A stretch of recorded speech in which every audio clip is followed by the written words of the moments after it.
A teen's goal to make a difference in the skies for flyers with disabilities tonight.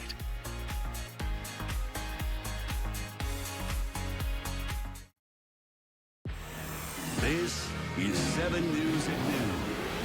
Off the top this noon, a South Florida teen hurt and hospitalized. Good afternoon. Police say the young man was shot. 7 Samantha Sosa is live at HCA Florida Kendall Hospital with more. Samantha.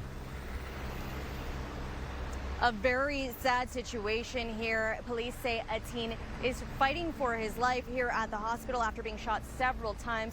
And now police are looking for 2 possible people linked to this shooting.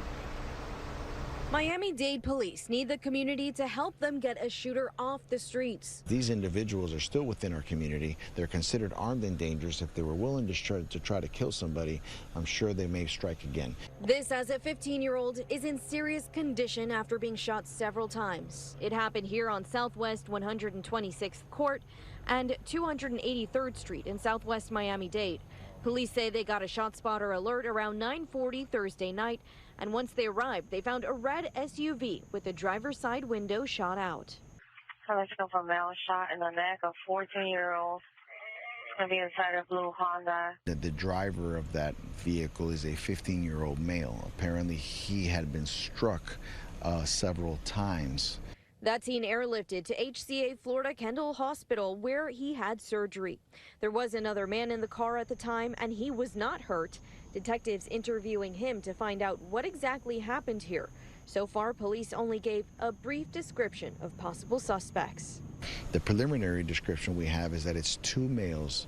One is approximately 6 feet tall, dark clothing, and there was another male that was with them, a little shorter, that was also wearing a black hoodie and fled running in a eastbound direction in between these townhomes within the community.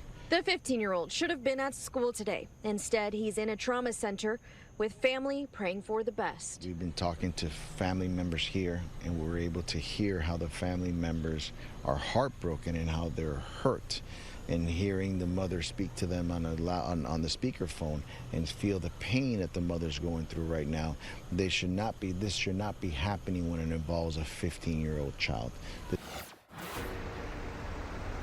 Well, police really need your help with this one. If you have any information that could help detectives, please call either Miami-Dade Police or you can call Miami-Dade Crime Stoppers. That number is 305-471-TIPS. Remember, you do not have to give your name. You can remain completely anonymous. Meanwhile, this investigation is ongoing. And again, this 15-year-old fighting for his life here at the hospital. We're reporting live in Southwest Miami-Dade this afternoon. Samantha Sosa, 7 News.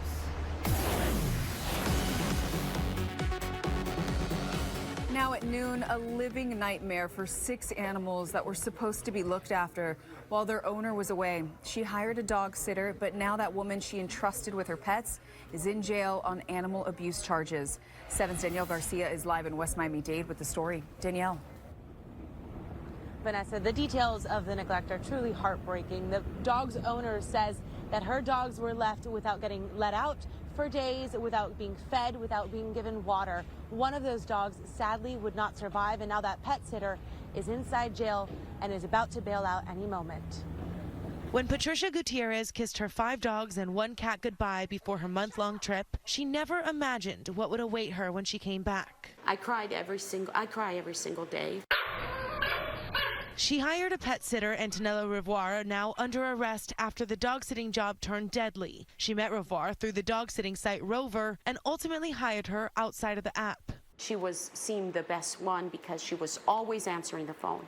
She was always on it. She was always right. That's what we thought. Weeks went by. She checked on her pups on surveillance camera and by phone. She said, everything's great. It's fantastic. The dogs are great. Until a house cleaner came to prepare for Gutierrez's return home. A police report stating she noticed dog urine and feces all over the floor and furniture. She called Gutierrez alarmed. She said the dogs are just laying around. They didn't even come to greet me, and I also don't see Lucy and Daisy at all. This video shows one of the dogs so weak it's stumbling around. Daisy and Lucy were rushed to a vet, but for Daisy, it was just too late. She died. Gutierrez later learning the suffering that her dogs all went through and confronted Rivoire. you didn't feed them? I mean, they lost almost half their body weight. Did you not feed them? And she's like, well, I was just so tired of it, and they were pooping and peeing everywhere, and so I didn't want them to poo and peep anymore, so I did feed them, but once every 3 or 4 days. And that was true till the 16th. So the dogs were without food for 10 days. The police report shows the vet said the dogs were underweight and dehydrated. Police arresting Revoir on Thursday. The dog sitting app Rover issuing a statement showing the company's sadness and stating further, "We extend our sincere condolences. Although this day was not booked through the Rover platform, we take this case very seriously. Our 24/7 trust and safety team launched a thorough investigation, and we have removed the sitter from our community." So again, Revoir about to walk out of jail any moment now after posting her bond. As for the owners of those dogs, they have started a fundraiser in Daisy's honor. All of that money that they raise is going to go to a pet rescue. If you go over to WSVN.com, we have all that information there for you on our website. For now, reporting live in Doral, Danielle Garcia, 7 News. Now to another canine crime. 7's Brandon Byer live in Fort Lauderdale, where another arrest has been made. Brandon. And Ethan, in this situation, talking about more than 24 dogs that were found in filthy conditions. More than just dogs, though. These two, according to police, had drugs and weapons inside their home as well. Security cameras catch the moments cops show up and then struggle to arrest 30-year-old Sean Broadnax, who's charged with trafficking drugs and illegally breeding dogs. You have 25 counts of cruelty causing death or pain or suffering to animals. Count 181 is a practicing veterinarian medicine without a license. Danielle Palladino. And now his girlfriend, 29-year-old Danielle Palladino, is facing similar charges. Police raided their Davie home last week looking for drugs. Inside, they say they found fentanyl and cocaine, a gun, and 26 neglected dogs living in filthy conditions. Investigators say the dogs were kept in small cages, covered in their own waste, and none of them had food or water. The defendant was breeding dogs in his house. All of this relates to 25 dogs in the house, which is not unusual for somebody who's breeding dogs. Police say they also found veterinary equipment. Well, I seen this boy in person, man. I had to come lock him in. Broadnax posting several videos on social media performing veterinary services. Cops say when they rescued the dogs, none were able to walk on their own more than a few feet. And so now both of those individuals are here at the Broward County Jail, both being held on a bond of about $130,000. We're live in Fort Lauderdale. Brandon Byer, 7 News. A fire at a South Florida restaurant is being called arson, and now an arrest has been made. Officials say 2 propane tanks were set on fire at Mamma Mia Pizzeria on Washington Avenue and Northeast 6th Street in Homestead on Monday. It caused minor damage to the outside of the business. Juan Mejias Martinez facing a judge after police say he was caught on camera committing the crime. The 59-year-old is behind bars charged with arson and resisting arrest. 2 people badly hurt after a row of homes caught fire in Miami. Firefighters battling the smoke near Northwest 63rd Street and 12th Parkway this morning. Officials believe a group of squatters were living there. 2 people were found severely burned and suffering smoke inhalation. They were taken to Jackson Memorial Hospital. The cause of that fire is under investigation. Mother Nature may be to blame for sparking a fire in Hialeah Gardens. It burned a hole in the roof of a warehouse off Northwest 112th Avenue last night. Officials say a lightning strike may have caused the blaze.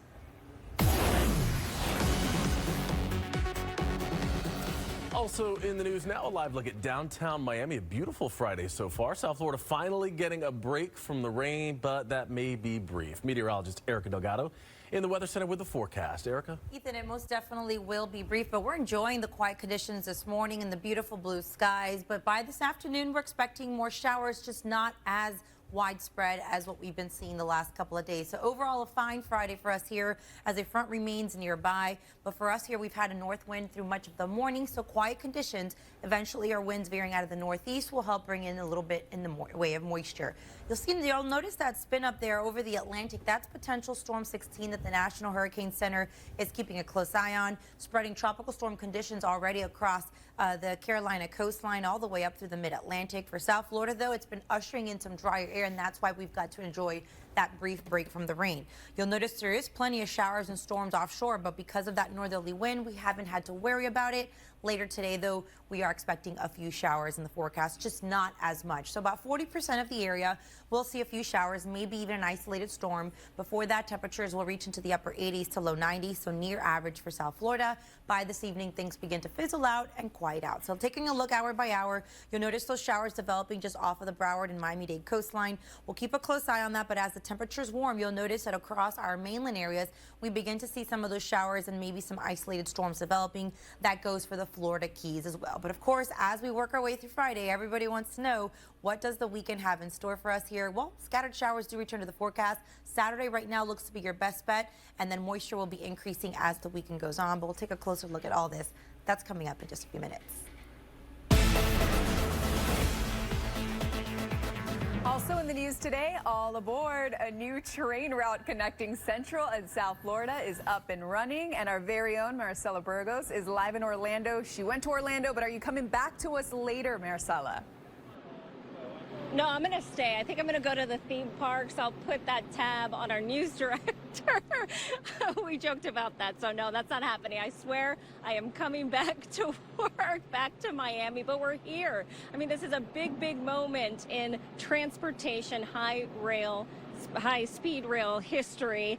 We left Miami around 7 o'clock this morning and got here around 11 a.m.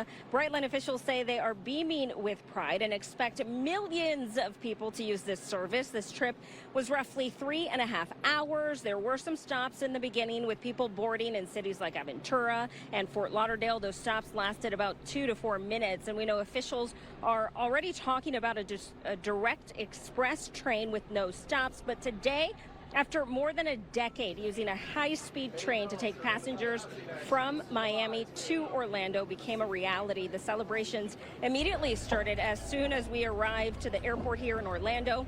Brightline officials believe they have reinvented travel, making it a smarter way to travel by also offering modern amenities and Wi-Fi. More than 200 passengers can board the Brightline at a time. The company is offering 16 daily round trips. But back out here live, so we weren't the only people on board this train. Someone who joined us was the mayor of Aventura. We want to share with people what that experience was like. You were with us. What did it feel like for you to be on this train? It was delightful.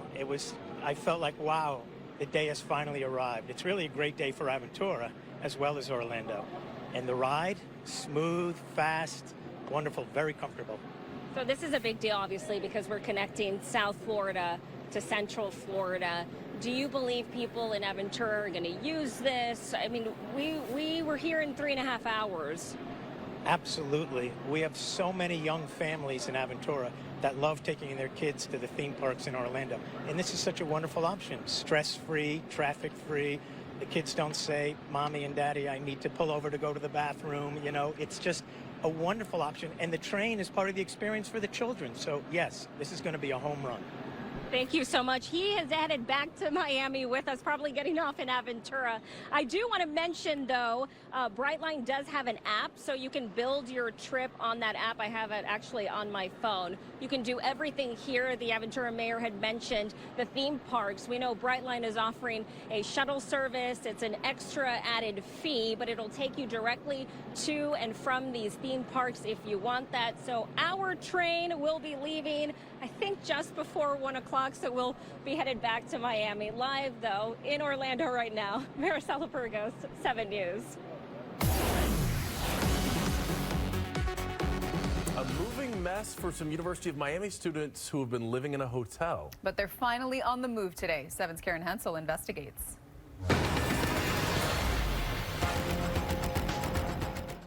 Most college kids look forward to getting out of the dorms and into their own apartments. I don't have a home. I don't have a home. sophomore Amanda Muhammad was looking forward to moving into the Cloisters student apartments near campus. Instead, she's been stuck in a hotel while the apartments are being renovated. Exactly 30 days. Her parents are still paying the rent for an apartment where she can't live. So they've asked for 2 months rent payment before the kids have actually even moved in yet. The Cloisters is supposed to offer furnished student apartments, a fitness center, and a pool. Plus, it's just a short walk to campus. It does not look like it's ready to be moved in. Parents shared pictures from the past 2 weeks with 7 Investigates. They are concerned with how long it's taking for work to be completed.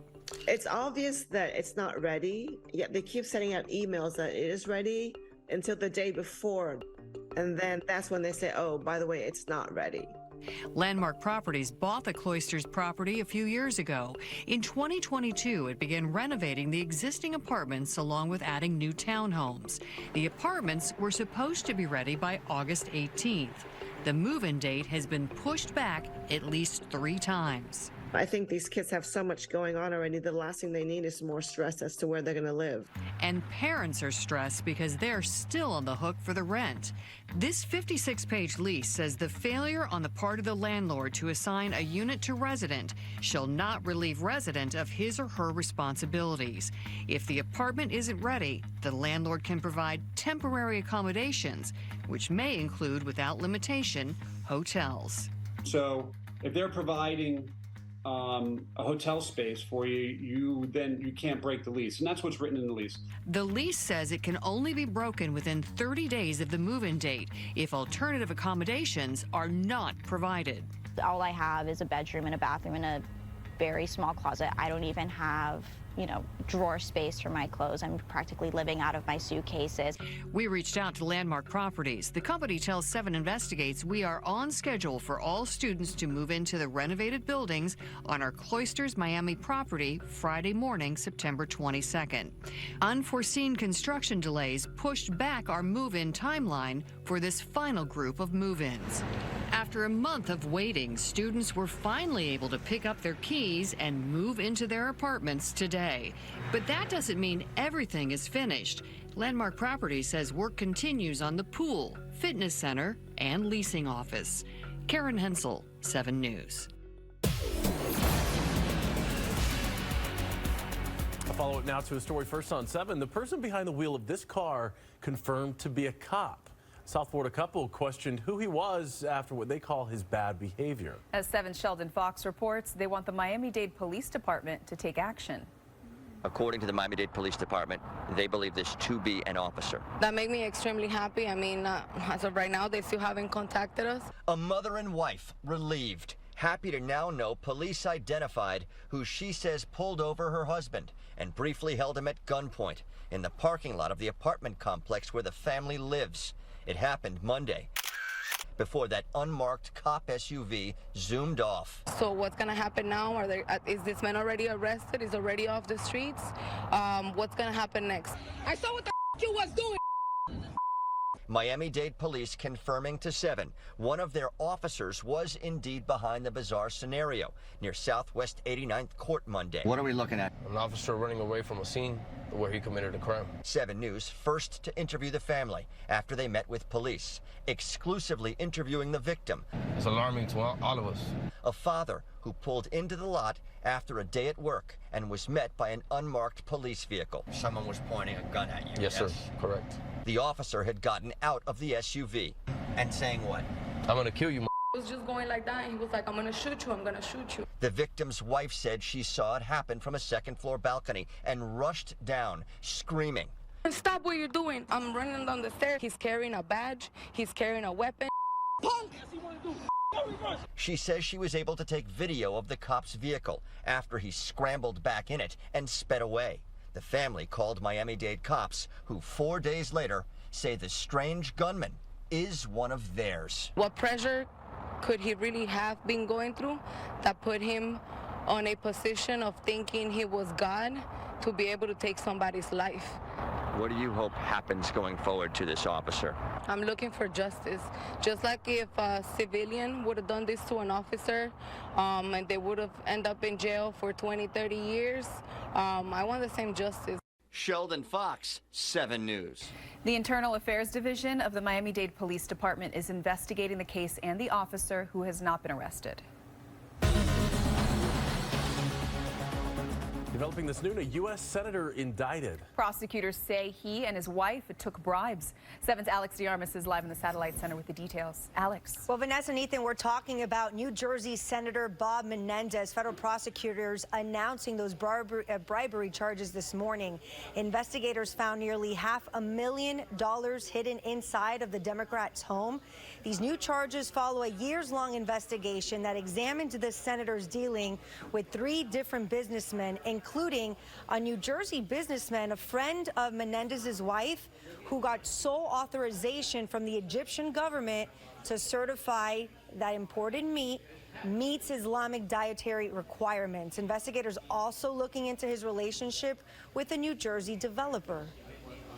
The indictment alleges that through that relationship, the senator and his wife accepted hundreds of thousands of dollars of bribes in exchange for Senator Menendez using his power and influence to protect and to enrich those businessmen and to benefit the government of Egypt. The indictment alleges that Hannah, Uribe, and Davies provided bribes in the form of cash, gold, home mortgage payments, a low-show or a no-show job for Nadine Menendez, a Mercedes-Benz, and other things of value to the senator and his wife. So these charges come nearly 6 years after a separate criminal case against him ended with a deadlocked jury. In that case, prosecutors argued Menendez used his political influence to help a Florida doctor. Menendez was accused then of accepting lavish gifts and campaign contributions from that person. The Senate Historical Office says Menendez appears to be the first sitting senator to be indicted on 2 unrelated allegations. He is up for re-election next year. And also, Menendez says he has been falsely accused of accepting bribes, but will not be distracted from work in the Senate. At the Satellite Center, Alex DeArmas, 7 News. Coming up next on 7 News at noon, a show of support for a teen who took a hard hit on the football field. Family and friends rallying around him at a critical time of need. Plus, a man lost at sea for 30 hours before getting rescued by the Coast Guard, getting the chance to show his gratitude. Today on 7 News. This South Florida teen's wheelchair was lost for 2 weeks during a family vacation overseas. I immediately started thinking, what can we do to fix a problem like this? And you might be surprised by who she wrote in the airline industry to try and get her ideas to take off. It's our 7 Spotlight today on 7 News. Well over the Atlantic. Your risk of rip currents will also remain elevated due to that northerly swell. Seas 2 to 5 feet offshore, Biscayne Bay a light chop. And as we work our way into the Florida Keys, coastal waters smooth to light chop with seas along the Florida Straits about 1 to 2 feet. High tide will be coming up at 2:20 in Fort Lauderdale, 2:49 in Miami and Key West. Your high tide will be at 5:16 p.m. So for today, fewer showers overall, drier, but still a chance to the afternoon, and that could linger into the evening. Temperatures around 90 degrees. That's as warm as it will get. Then isolated showers possible this evening before fizzling out overnight. Milder temperatures, so we'll start off in the mid-70s tomorrow, similar to how we started today. Tomorrow, the first day of fall, I should say, and we'll be seeing typical temperatures for this time of year. Showers do return as the day goes on Saturday, with scattered showers and thunderstorms on Sunday, and it looks like we go back to higher humidity as we work our way into next week. That's your 7 on 7. All right, Erica, that wraps it up for 7 News at noon. I'm Ethan Calloway. I'm Vanessa Borge. We will see you Monday morning at 5 a.m. Have a great weekend, everybody.